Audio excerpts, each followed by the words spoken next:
নাই ইয়াতে আলোচনা কৰিলোঁ যে আমাৰ মানুহখিনিয়ে ঐক্যবদ্ধ হৈ শান্তি সম্প্ৰীতি বজাই ৰাখিব লাগে, কোনো ধৰণৰ কোনো বেপাৰত উত্তেজিত হ'ব নালাগে। আৰু আমাৰ মানুহখিনি অহা যোৱা আৰু উজনি অসম নামনি অসমত যিবিলাক কথা চলি আছে এইবিলাকতো আমাৰ মানুহ অলপ সজাগ সাৱধানে থকা ভাল।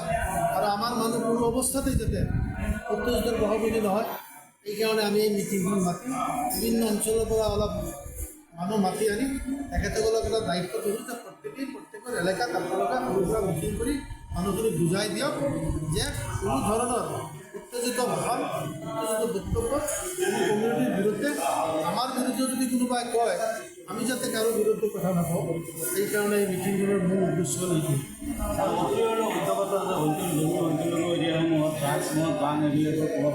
নাই এইবিলাকৰ সম্পৰ্কে আজি প্ৰস্তাৱ কৰিছোঁ। ড্ৰাগছ মদ সংখ্যালঘু অঞ্চলত বেছি আছে, চব জেগাতে আছে কম বেছি পৰিমাণ। আমাৰ এলেকাত অলপ বেছি হ'ব পাৰে কিন্তু চব জেগাতেই আছে।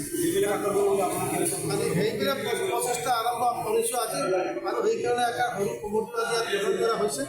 এই কমিটিৰ জৰিয়তে আমি নগাঁও জিলাখন আৰু বিশেষকৈ নগাঁও জিলাখনত আমি প্ৰথমটো অৰ্গেনাইজ কৰিম। তাৰপিছত এতিয়া গোটেই অসমত এই সংগঠনটো মানে যাতে বিস্তাৰ লাভ কৰিব পাৰে আমাৰ কাম কাজত ধন্দা আমি চলাওঁ। একাংশ ব্যক্তিয়ে সামাজিক মাধ্যমসমূহ ফেচবুকত বিভিন্ন ধৰণৰ অচতনিমূলক বক্তব্য বা বিভিন্ন ভিডিঅ' প্ৰেৰণ কৰি উত্তেজনামূলক পৰিৱেশৰ সৃষ্টি কৰিব বিচাৰে। তাৰ কাৰণে আমি প্ৰস্তাৱ লৈ জৰিমনা দিছোঁ।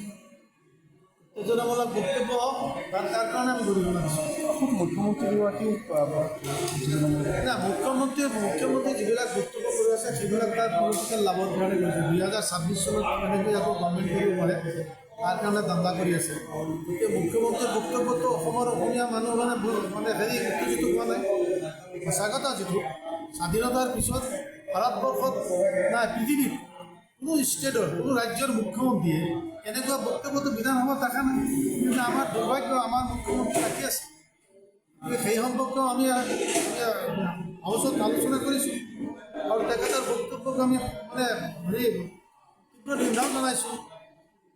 এজন মুখ্যমন্ত্ৰী তেনেকৈ বক্তব্য ৰাখিব নালাগে। ম্যাদ দখল কৰিবই আৰে কোনে কৈছে ম্যাদ দখল কৰিব যাব? মইতো ম্যাদটো কোৱা নাই, কোনো ম্যাদ কোৱা নাই। ৰফিকুল ইছলামে কৈছে বিধানসভাত যাক আমি ভাৰতীয় নাগৰিক হিচাপে এই ডিষ্ট্ৰিক্টৰ পৰা সেই ডিষ্ট্ৰিক্টত যাব পাৰিম। মুখ্যমন্ত্ৰী কৈ আছে যে আপোনালোকে দখল কৰিবই, এনেকুৱা ক'লেতো নহ'ব নহয়। মিয়া তেখেতেতো কৈছে আমি একচেপ্ট কৰিবলৈ মিয়া। আমাৰ বিধানসভাত কোনো সদস্যক একচেপ্ট কৰিছে মিয়া শব্দটো, গতিকে তেখেতে আৰু নক'ব সেইটো কথাও কৈছে। মিয়াক আৰু আঘাত নিদিব সেইটো কথাও কৈছোঁ। তাৰ কাৰণে ধন্যবাদ জনাব লাগে।